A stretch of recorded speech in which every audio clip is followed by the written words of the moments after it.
Jyoti, I have marked you present. Pawan, I have marked you present.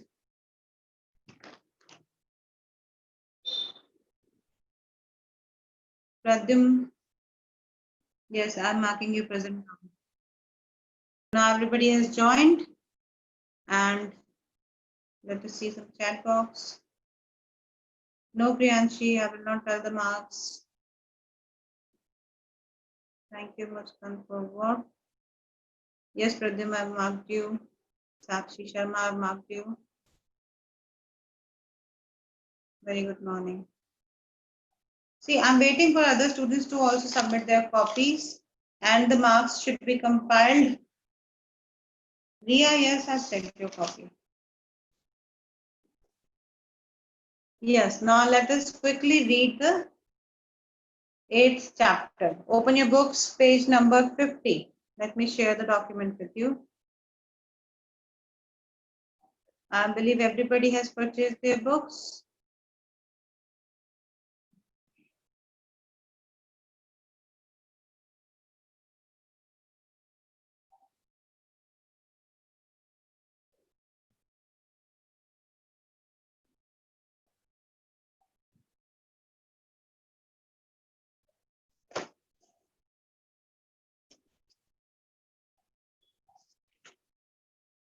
Krishna, I am marking you present now.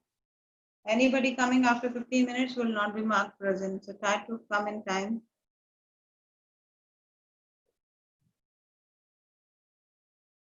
So let us go and read the chapter. The chapter is on killing a tree. ये एक poem है. The author is Jeev Patel. So with the surname you are already understood this is an Indian author. So let me just quickly share the photograph of the author. He is an Indian Parsi poet from Mumbai, and he was in the time of independence time, 1940 he was born. So just when India was free, he was very famous doctor, but he was also a famous poet, a writer, a painter, and he was associated with the Green Movement. Green Movement kya tha? Movement was started in India to protect the forests, to protect the vegetation, and to protect the trees. So he was very active in the green movement, and this is the reason why he's talking about deforestation or killing a tree. No, Aditya, the Chipko movement was different than the green movement. Chipko movement was, I think, in around Uttaranchal, Himachal Pradesh, and it was before independence. It was from, I think, at the time when Britishers have started capturing our country. It was that time ago. This was a later movement, but on the similar terms. They didn't die. Chipko movement, people died because of the deforestation. They didn't die, they just protested. So this poem is a poem. It is a poem which expresses sorrow. The writer is expressing his sorrow. दुखी क्यों है वो? Because unnecessary trees को काटा जा रहा था. So in this poem, the poet wants to give the message to people not to cut down the trees. See, if you cut down a tree, then just imagine how long does the tree, अगर आज अपन एक plant करें एक पौधा, कितने साल लगेंगे उसको बड़ा होने में और उसको फ्रूट्स देने में, छाया देने में, पक्षियों के लिए, गिलहरियों के लिए, सबके लिए हेल्पफुल होने के लिए कितने साल लगे. तो आप इतने साल की किसी की मेहनत है और आप उसको आप एक झटके में काट नहीं सकते. किसी ने देखा है पेड़ कटते हुए? सी रोड साइड होती है, बारिश से पहले गवर्नमेंट की भी आते हैं ट्रक्स और वो भी चॉप करते हैं ब्रांचेस. और yes, so who will tell me about tree cutting? मैंने पेड़ कटते हुए नहीं देखा, ब्रांचेस कटते हुए देखे. सी देयर इज अ डिफरेंस. अंश, अनम्यूट योरसेल्फ. Yes ma'am. आप बताएंगे पेड़ कटते हुए कैसे देखा आपने, कहाँ देखा? मैम हमने मैम मंदिर के वो क्या कहते हैं घर के पास में मैम वो होते हैं ना मैम मंदिर में मैम वो होती है ना क्या कहते हैं मैम पीपल का पेड़ था वो काटे थे मैम। नहीं, वो ब्रांचेस काटते हैं, उसको ट्रिम करते हैं, जड़ से उखाड़ते हुए देखा किसी ने? नो मैम जड़ से नहीं देखा। जड़ से नहीं, अपन जो नॉर्मली देखते हैं ना रोड साइड पे पेड़ कट रहे होते हैं, वो ब्रांचेस काटते हैं। ऐसा क्यों करते हैं? कभी बारिश से पहले, स्पेशली बारिश से पहले बिल्कुल ही सारी ब्रांचेस काट देते हैं, all the leaf, there is no leaf left, सारी टहनियां काट। ऐसा क्यों करते हैं? क्योंकि जब तक पेड़ की जड़ जिंदा है तब तक उसमें से नए पेड़ मरता नहीं है। Yes Kavish, you want to say something? Unmute yourself. Ma'am मैंने देखा है पेड़ कटते हैं। कहाँ पे देखा बेटा आपने? मैम गार्डन के अंदर एक पेड़ है ना, उसकी वजह से वाटर लीकेज हो रही थी, उसको काट दिया था पूरे को। जड़ से उखाड़ दिया था? Yes ma'am. सो कितनी देर लगी थी? Have you seen the entire process? Yes ma'am. Ma'am पहले तो ऊपर से काटा था, फिर बाद में नीचे का उखाड़ दिया था। नहीं तो वो जड़ उखाड़ दी थी क्या उसकी? मैम पूरा पेड़ ही हटा दिया था वहां से। पूरा पेड़ हटा दिया था? So it Yes. takes very long time. Thank you Kavish for sharing. Tarun, you also want to say something? Yes, so everybody has seen some of the trimming of the trees. पर पूरा जड़ से उखाड़ा हुआ बहुत कम जनों ने देखा. Yes, Kushal, we understand that you have seen. Now let me just read the poem first. क्यों पूरे टहनियां काट देते हैं बारिशों से पहले? बिकॉज फेवरेबल जब कंडीशंस होती हैं तो उसकी आप ब्रांचेस काट दीजिए, सारी पत्तियां हटा दीजिए, फिर भी वो रूट से न्यूट्रिशन ले लेगा और नई छोटी टहनियां निकल आती हैं। अक्सर रोड साइड जो प्लांट्स ट्रीज होते हैं उन सबको चॉप कर दिया जाता है बारिशों से पहले, लेकिन उसमें भी टाइम लगता है। सिर्फ उसकी ब्रांचेस काटने में भी कुल्हाड़ी से काटेंगे तो भी आधा एक घंटा लग जाता है उसकी ब्रांचेस चॉप करने में। तो पूरा बड़ा मजबूत पेड़ उखाड़ने में बहुत टाइम लगता है। और ये पोएम इसी बारे में है कि एक झटके से, एक वार से आप एक बड़ा मजबूत पेड़ नहीं काट सकते। So let's read the poem. It takes much time to kill a tree. Not a simple jab of the knife will do. Jab का मतलब है कि रफली काटना, किसी शार्प ऑब्जेक्ट से रफली काटना, उसको बोलते हैं जैब। एक छोटे से चक्कू के एक झटके के वार से आप एक बड़ा पेड़ नहीं काट सकते। किल द ट्री मतलब chop, completely cut the tree. It has grown, slowly consuming the earth, rising out of it, feeding upon its crust. ये बहुत धीरे धीरे बड़ा है. It has taken lot many years to grow. How a tree grows? Feeding upon the earth, consuming earth मतलब earth planet को नहीं consume करता, वो क्या करता है? सॉइल के अंदर से न्यूट्रिएंट्स लेता है। आप सबको पढ़ रखा है साइंस में होपफुली कि क्या क्या चीज कंडीशंस चाहिए होती हैं for a seed to germinate, to grow.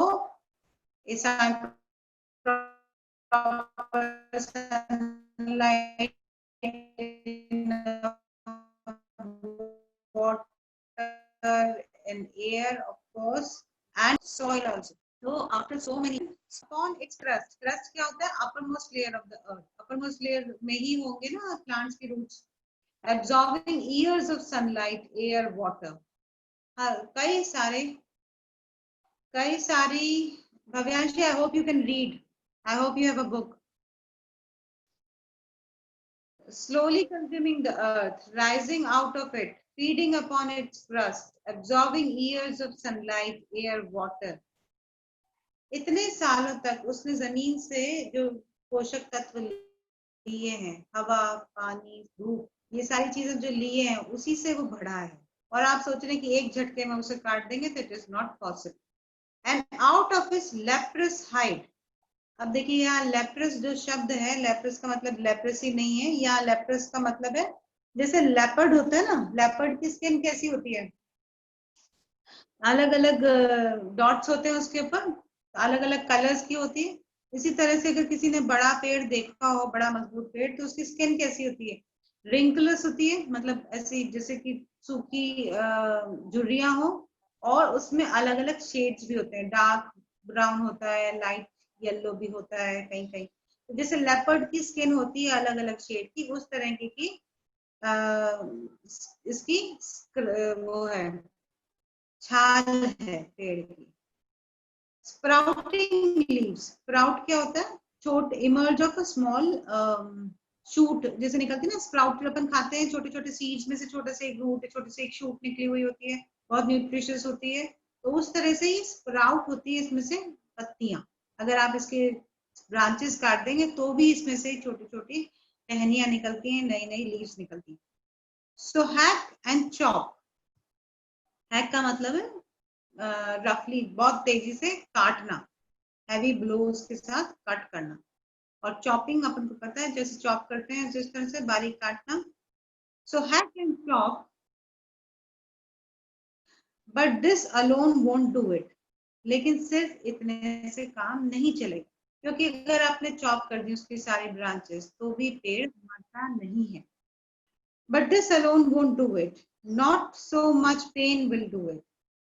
उसका आपने उसकी ब्रांचेस काट दी, उसको बहुत दर्द हुआ, बहुत परेशान हुआ, लेकिन इससे भी पेड़ मरता नहीं है।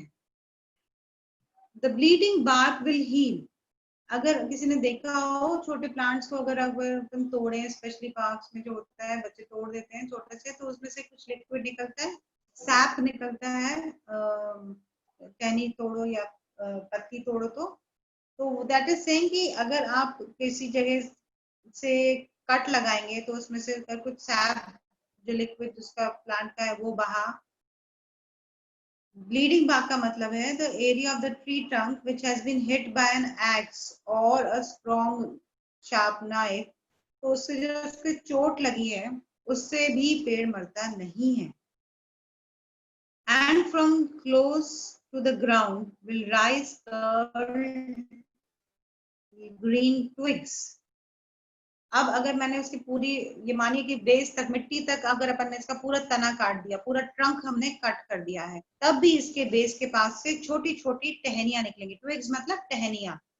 ग्रीन क्यों होंगी, क्योंकि फ्रेशली न्यूली बॉर्न होंगे ना ब्रांचेस एंड लीव्स, वो ग्रीन कलर की होती है, बाद में बढ़ के फिर वो येलो और डार्क ब्लू, डार्क ब्राउन हो जाती है।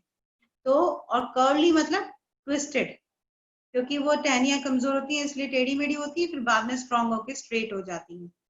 तो अगर अपन पूरा जड़ जड़ के पास से, अगर मिट्टी के ऊपर से अगर पूरा तना भी काट दें, तो भी इसमें से छोटे छोटे टहनियां और पत्तियां निकलेंगी। मिनिएचर बोस, मिनिएचर क्या होता है, छोटा, रेप्लिका। बोस मतलब ब्रांचेस, छोटी छोटी ब्रांचेस निकलेंगी, which if unchecked will expand again to formal size। अगर ये जो छोटी ब्रांचेस हैं, इसको फेवरेबल कंडीशन मिलती चली गई, अनचेक्ड मतलब किसी ने इसको नहीं काटा, नहीं तोड़ा, तो ये वापस से एक बड़ा पेड़ बना देंगे। फॉर्मल मतलब पास्ट, उसी के पुराने साइज का वो पेड़, वो ब्रांचेस उस रूप में, उस पेड़ के रूप में आ जाएंगे।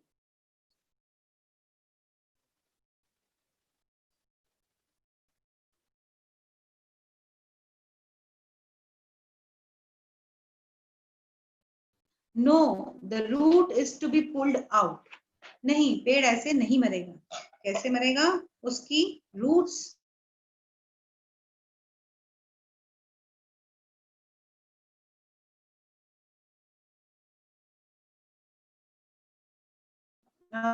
जो चीज उसको पकड़ के रखता है, जो रूट्स जो है वो पेड़ को पकड़ के रखती हैं, अपनी सही जगह पे फिक्स रखती हैं,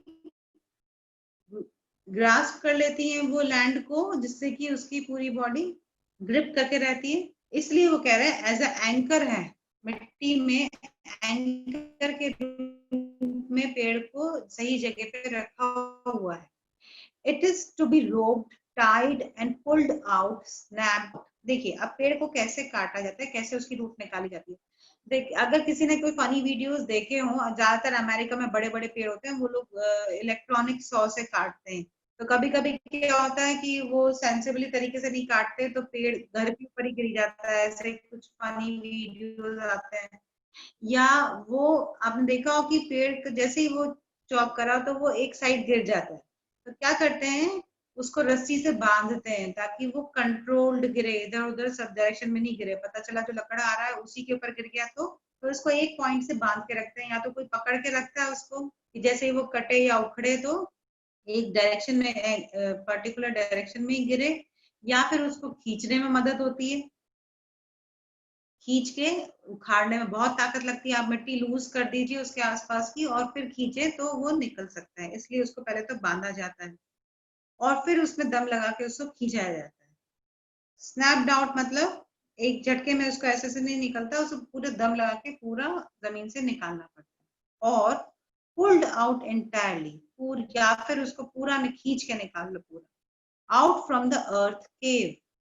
अब आपको पता है कि रूट्स बहुत गहरे गहरे तक जाती हैं, तो अर्थ की गुफा में से उसे खींच के निकालना पड़ता है। गुफा क्यों बोला उसने, क्योंकि जब ये पेड़ निकालेंगे ना तो देखेंगे ह्यूज टनल जैसा गड्ढा हो गया, क्योंकि रूट्स हर डायरेक्शन में फैलती हैं, हर तरफ जाती हैं, तो वो बहुत गहरा, एक पेड़ के तने जितना ही मोटा एक बड़ा सा सिलेंड्रिकल स्पेस निकल आता है, तो उसको वो कह रहे हैं गुफा है, मिट्टी की गुफा जिसमें वो पेड़ था, उसमें से खींच के बाहर निकालना पड़ेगा। And the strength of the tree exposed. अब क्या कह रहा है, ये रूट जो होती है ना वही उस पेड़ की ताकत थी। एक्सपोज मतलब बाहर आ गया सबके सामने। अब जब उसकी ताकत को ही आपने निकाल दिया, बाहर निकाल दिया, तब वो पेड़ मरेगा। The source white and wet. अब रूट्स क्या है, उस ट्री की सोर्स थी, source for water, source for nutrition. अब जो चीज बहुत देर तक अंधेरे में रहती है तो उसका कलर वाइट रहता है, रोशनी की वजह से कलर होता है, अदरवाइज जो रूट्स होती हैं ये वाइट कलर की होंगी। क्यों, क्योंकि वहां पे लाइट नहीं रहता, ये छुपी हुई रहती है। तो पूरा पेड़ तो dark brown, light brown, yellow colour का होगा, पर रूट्स इसकी वाइट होंगी, वेट होंगी। वेट क्यों होंगी, because root is absorbing water, so because of the water and moisture the roots would be wet. The most sensitive, hidden for years inside the earth. अब ये क्या था, इसका सबसे सेंसिटिव पार्ट था और ये कई सालों से मिट्टी के अंदर छुपा हुआ था। छुपा हुआ था मतलब क्या है, because roots are inside the earth, inside the soil, so they are saying that this is a secret which was hidden from rest of the world. Then the matter of scorching and choking. अब क्या है, scorching मतलब क्या है कि बहुत तेज तीखी धूप में जब ये रूट्स पड़े रहेंगी तो उनका दम घुट जाएगा। चोकिंग मतलब सांस नहीं आ रही, तो जब रूट्स को पानी नहीं मिलेगा, मिट्टी नहीं मिलेगी, न्यूट्रिशन नहीं मिलेगा, डार्क नहीं मिलेगा, तो रूट्स मर जाएंगी। This is what is saying कि जब तेज धूप में रूट्स को आपने उखाड़ के रख दिया तो कुछ ही समय में मर जाएंगे। देखिए अगर अपन ने अपरूट करा कोई प्लांट, अपरूट मतलब जड़ समेत मिट्टी से निकाला, तो उसको दोबारा किसी मिट्टी में लगा दो फौरन ही, बिना उसकी जड़ें सूखे, तो वो दोबारा से उग सकता है। कई जगह ये रूल होता है कि हाईवे के लिए आपको अगर पेड़ काटने हैं जंगल से तो वो उखाड़ रहे हो आप तो जड़ समेत उखाड़ना होता है, और फिर दूसरी जगह जहां पर सड़क प्लान नहीं है वहां पर आपको गाड़ना होता है। ये कुछ रूल होते हैं गवर्नमेंट के, कई जगह होते हैं, इंडिया में भी है, लेकिन वो पूरी तरह से फॉलो नहीं करते। वापस लगाने में टाइम लगा देते हैं तो उनकी जड़ें सूख जाती हैं और सूखा हुआ पेड़ दोबारा नहीं उगता। जैसे ही निकाला है उसी वक्त अगर उसको ट्रांसफर करा जाए, दूसरी जगह लगाया जाए, तो वो पेड़ बच सकता है। अगर तेज धूप में उसकी रूट्स का दम घुट गया तो वो मर जाएगा। In the sun and air, browning, hardening, twisting, weathering, and then it is done. जब तेज धूप पड़ रही है और सूखी हवा लग रही है तब क्या होता है, तब उसकी रूट्स को सूख जाती हैं। वाइट रूट्स थी हमने जब जमीन से निकाला था, लेकिन धूप में पड़ने पर वो डार्क कलर की हो जाती हैं, मर जाती हैं, सूख जाती हैं, ट्विस्ट हो जाती है। मतलब पहले स्ट्रेट जो रूट्स थी वो ट्विस्ट हो जाएंगी, सूखने के बाद आपने देखा ना एयर ड्राई कराते हैं, सन ड्राई कराते हैं, तो चीजें श्रिंक हो जाती है, मॉइस्चर निकल जाने के बाद। वेदरिंग, ह्यूमिलेट कर दिया इसको, तेज धूप में बाहर निकाल के रख दिया, और तब जब इसकी सूख के ट्विस्टेड और भूरी हो जाए तब जाकर वो पेड़ मर जाता है। इतना आसान नहीं है पेड़ को मारना। अब ये तो सारी कहानी थी कि कैसे एक पेड़ को उखाड़ा गया, कैसे एक पेड़ को मारा गया। अब this is a symbolic representation of a human being also. एक इंसान को आप तभी मार सकते हैं जब आप उसको अपनी, मार सकते से मतलब ये नहीं कि किलिंग अ पर्सन। आप एक इंसान को खत्म कब कर सकते हैं, मतलब इमोशनली आप उसको, मेंटल उसका कैसे ब्रेक कर सकते हैं, जब आप उसकी जड़ों से उसको हटा दें। हमारी जड़ें कौन है? Can anybody give in the chat box response? किसी इंसान की जड़ें क्या होती हैं? Yes, Muskan, you're right. No, Aditya. Family is our root. Our parents, our grandparents, our relatives, cousins. These are our roots. हर तरह के रिश्ते में हमको न्यूट्रिशन मिलता है। हम लोग कितने भी बड़े हो जाएं, कितने भी हाइट हमारी बढ़ जाए, कितने भी हम इंटेलिजेंट हो जाएं, कितने भी जॉब करें, चाहे कुछ दूसरे शहर में पहुंच जाए, दूसरे देश में पहुंच जाए, आई होप आप सब जने अपने अपने कैरियर में बहुत राइज करें, लेकिन आपकी जड़ें क्या हैं? आपकी अपनी फैमिलीज। जब तक आपकी फैमिली है, आपको आपकी लाइफ में अगर कभी कोई मुसीबत आती है, मानिए कि आप बहुत बड़ी जॉब में हैं और आपके पास बहुत पैसा है, बहुत सक्सेसफुल हैं, लेकिन अगर आपको कोई भी परेशानी होती है फाइनेंशियली, मेंटली, हेल्थ वाइज, तो आपका सपोर्ट कौन है? आपकी फैमिली। आपको फिर से ठीक करेंगे। Ancestor are dead and gone, ancestors नहीं, मैं आपकी इमीडिएट अलाइव फैमिली की बात कर रही हूँ। दादा पुरखे 7 जन्म वाले वो नहीं आएंगे। मैं am talking about immediate family, your parents, your grand parents, your cousins, your चाचा, मामा, बुआ, योर प्रोबेबली नेबर्स, जिनसे भी आपका अटैचमेंट है। Yes Aditya, thank you, I understand. Try to listen to the point which I'm trying to make, that your family are your roots. आपको कोई भी इंसान, कोई भी परिस्थिति, कोई भी सिचुएशन आपको हरा नहीं सकती जब तक कि फैमिली आपके साथ है। अभी टफ टाइम्स चल रहे हैं, लेकिन आप अपने पेरेंट्स को हेल्प करते हैं, उनको सपोर्ट करते हैं, तो उनमें क्या होता है? डबल हिम्मत आ जाती है। आती है कि नहीं आती है? और फिर वो दुनिया को फेस करने के लिए निकल जाते हैं। इसी तरह से जब तक आपकी फैमिली का सपोर्ट है, आपके क्लोज फ्रेंड्स भी आपकी फैमिली में काउंट हो रहे हैं। क्लोज आपके फ्रेंड्स हैं, आपकी फैमिली है, आपके रिलेटिव्स, आपके नेबर्स, आपके नोन जो लोग हैं, जब तक ये आप लोगों को सपोर्ट करते हैं, तब तक आप दुनिया की किसी भी प्रॉब्लम को फेस कर सकते हो। इंसान तब टूटता है जब उसके रूट्स खींच के जमीन से बाहर निकाल दी, मतलब जब उसको उसकी फैमिली से अलग कर दिया है और किसी भी कारण से वो अलग हो गया है या उसे अलग कर दिया गया है, तब उसके पास सपोर्ट सिस्टम नहीं रहता, इमोशनल सपोर्ट या कोई गाइडेंस वो नहीं रहता। तब उसके इंसान खत्म हो जाता है। उसको वापस से मेहनत करने के लिए, वापस से दुनिया से लड़ने के लिए कोई एक एनर्जी सोर्स चाहिए। और सबके सब सपोर्टिव होने से जरूरी नहीं है कि आपके सारे फ्रेंड्स, सारे रिलेटिव सब आपको बहुत बूस्टअप करें, नहीं है। वो लोग आपके फेलियर्स पे हंस भी सकते हैं, लेकिन कोई एक आध जने ऐसे होते हैं, वी हैव 4-5 फ्रेंड्स और relatives, somebody, everybody has a couple of people who will always support them and always encourage them. So they are your roots. So take care of your roots. This is the main motto of this poem, is that your roots, if they are strong, then you will never lose any battle in your life. Now, some of the chat options. Yes, there was there. Aditya is saying the oldest tree in the world is in Metsuala. It is 4,845 years old. I'm not sure if it is true, but if you're saying then okay. And who will explain this poem now? Scorching. Scorching is very hot, very severe. जब उसके जड़ों को निकालकर तेज धूप में रखा जाता है, सीवियर धूप में रखा जाता है, तब जाके उसका दम घुटता है। किसका दम घुटता है? जड़ों का दम घुटता है। कैसे? क्योंकि जड़ों को चाहिए अंधेरा, dark and moisture. Yes. Is there anybody who will explain the poem to me now?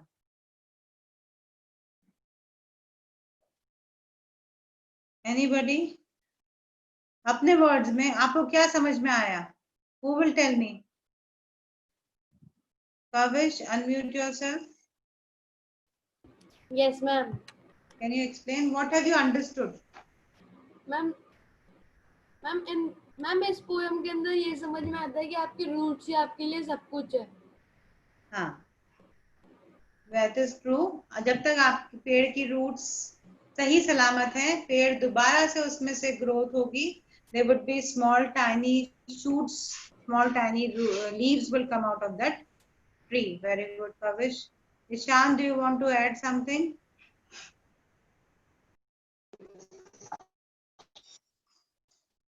Yes, Ishan. Please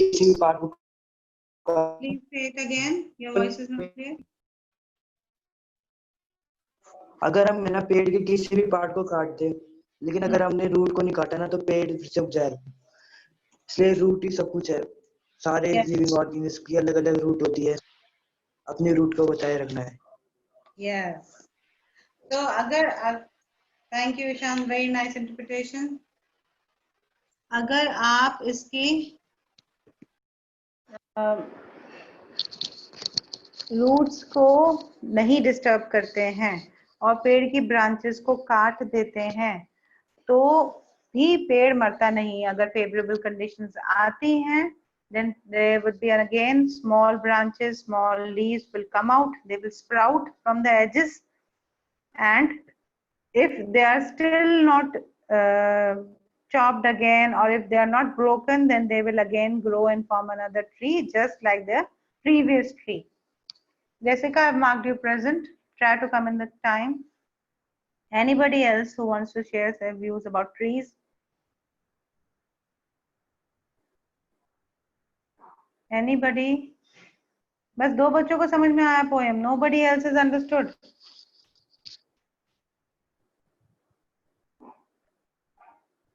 Yes, nobody is saying anything. Rahul, unmute yourself.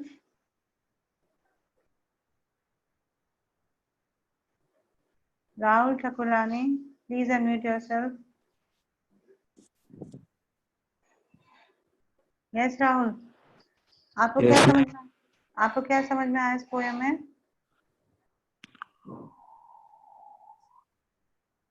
किस चीज के बारे में है बेटा ये पोएम?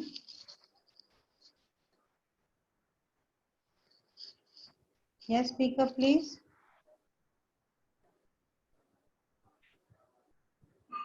राहुल, किस बारे में पोएम है ये? Not answering.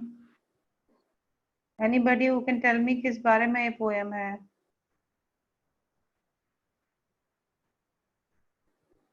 Nobody wants to try. तरुण, आप बताएंगे? तरुण, unmute yourself. Yes, ma'am. Poem किस बारे में बेटा? What is the poet trying to say? Ma'am poet ये कहना चाह रहे हैं कि एक पेड़ को उगने में बहुत साल लग जाते हैं लेकिन काटने में सिर्फ थोड़ा सा वक्त लगता है। और मैम पोएट ये बोल रहे हैं कि एक पेड़ की जो मतलब असली ताकत होती है ना वो रूट्स होती हैं, तो अगर रूट्स हम लोग काट देंगे तो वो पेड़ बिल्कुल सूख जाएगा। Yes, the second line is correct. क्योंकि उगने के बारे में इस पोएम में कुछ भी नहीं दे रखा. Thank you, very nice, Tarun. Krishna, you want to say something?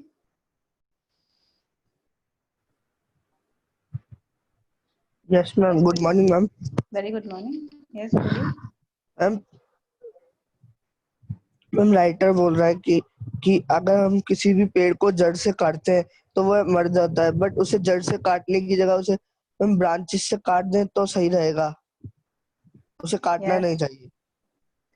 हाँ, उस पेड़ को राइटर ये कहना, थैंक यू, राइटर ये कहना चाहता है कि पेड़ को अगर मारना है तो पहली बात तो ये कि वो आसान नहीं है. It is not an easy job to kill a tree. Second thing is saying कि जब तक उसकी रूट्स को बाहर निकाल के धूप में सुखा नहीं दोगे तब तक पेड़ मरता नहीं है. पेड़ की अगर वापस से किसी एक जगह से उखाड़ के दूसरी जगह लगाया जाए तो पेड़ जिंदा रहता है. Aditya is saying, just like trees, we also have the roots that care our life. For example, our families and friends. Yes, very true. This is our interpretation from the poem. Poem talks about only how difficult it is to cut a tree, to kill a tree. Not just the chopping of the branches, but uprooting the tree from the ground and exposing its roots to the sun so that it is completely dried out and now it is killed. So this is a sarcastic point of view and talking about that we should not kill trees, we should not harm the plants. And he was a great supporter for green movement. So can we look into the true and false?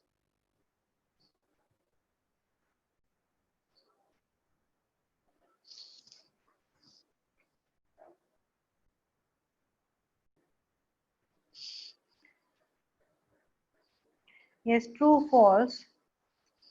First, देखिए, the poem deals with the cutting of trees. True or false?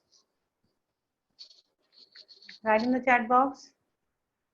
The poem deals with the cutting of the tree. Yes, true, Harshita. Very nice. Second, it takes less time to cut a tree. True or false? It's false. Yes, Ronak, you're right. Divyansh, you're also right. It is false because it takes a lot of effort and a lot of time to cut down a tree. The root of the tree is pulled out of the earth. Is it true or false?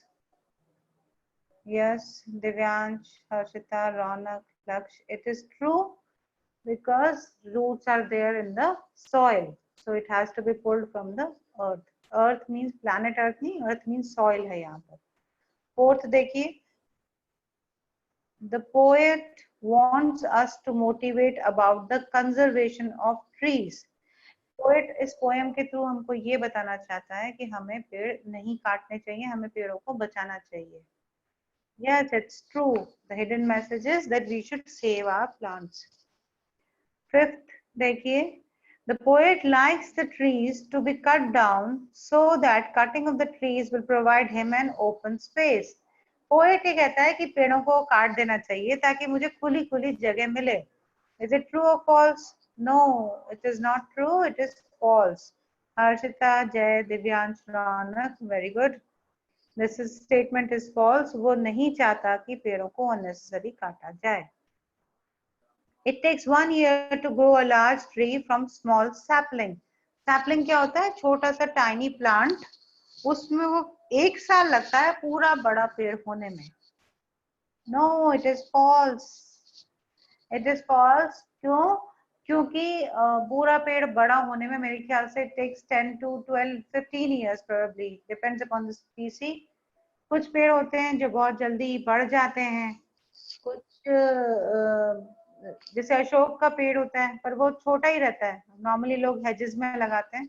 But जो ये पेड़ की हम बात कर रहे हैं यहाँ पे, ये बड़ा मजबूत पेड़ है जो जिसको कम से कम, yes, bamboo also grow very fast, but this tree which we are talking about is that which take lot many years to grow.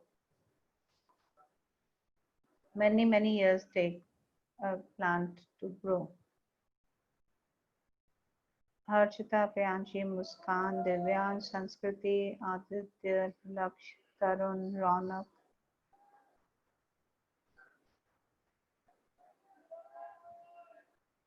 I have all given Priyanshi, Muskan. They have all given the correct answers. Now, I think we have 5 more minutes before we end the class. Can we do this also? Quickly, can we do this? Match the following. We have 5 minutes. In the next class, we'll discuss the word meanings, and I've noticed that you all are not writing the sentences. So अब sentences भी मुझे आपको dictate कराना पड़ेगा क्या? I think a student of a class 8, if I've understood the meaning of a word, then should be able to write a sentence on their own. Shouldn't it be possible? आप अपने words में लिखो, simple sentence लिखो, हर sentence net से देखने की जरूरत नहीं है, बिकॉज वो इंग्लिश कल्चर का होता है तो वो हमारी सेंसिबिलिटीज नहीं आती. Nitesh, do have a question? Try to write sentences, try to write your sentences and even the pending sentences. अगर आपने उसके साथ नहीं लिखे, स्पेस नहीं है, कोई बात नहीं. अब आप एक पेज लेना, उसमें चैप्टर का नाम लिखो और वर्ड के साथ उसका सेंटेंस लिखो. वर्ड लिखो, मीनिंग लिखो, सेंटेंस लिखो. Question answer I will do it in the next class. Right now match the following. Bravery, above, common, heaven, important, natural. These are given in the A column. In the B column are there below, artificial, cowardice, rare, hell, trivial. Opposite बताने हैं. Bravery का opposite है, yes Tarun, you are right. Cowardice, क्योंकि बहादुरी का कायरता होती है opposite. Above का opposite है below, yes. Common का opposite है rare, yes. Heaven का opposite है hell. Important का opposite है, important का opposite है, nobody is giving me, trivial. Trivial is मतलब बहुत मामूली, important मतलब बहुत खास. So important का opposite है trivial और natural का artificial. Yes, the last option is there, artificial. So thank you class. I have another class with you. You want to do this B also? B1, B column also. Can we do this? Yes, the words are accept, bravery, clever, deed, noble. इनके सामने कुछ words दे रखे हैं. इन सारे words का मिलता जुलता सा मतलब है. आपको सही मतलब बताना है. मतलब इसका सिमिलर मीनिंग किसमें निकलता है. एक्सेप्ट का मतलब क्या होता है? रिसीव करना. Yes, I am accepting gift, I am receiving the gift. Receive आएगा इसका सबसे ज्यादा मिलता हुआ वर्ड. ब्रेवरी का मीनिंग क्या है? नहीं, कॉवर्डाइज तो अपोजिट हो गया ना. ब्रेवरी का मीनिंग है courage. Yes, cowardice is opposite. Bravery का मीनिंग है करेज. क्लेवर, क्लेवर मतलब इंटेलिजेंट. यस, स्किलफुल, समझदार है. स्किलफुल मतलब जिसमें अलग अलग चीज करने के हो, कि समझ हो कि कैसे इस चीज को किया जा सकता है. डीड, डीड मतलब होता है काम, काम.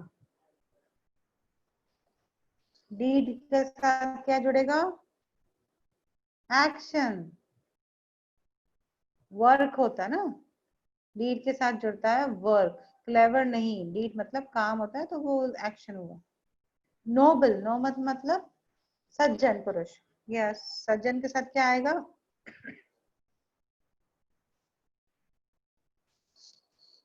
Nobel is a gentleman, not divine. Divine तो हुआ दैविक, मतलब ईश्वर से रिलेटेड करता है. नोबल मतलब एक अच्छा इंसान, जेंटलमैन, सभ्य इंसान. So this is very interesting.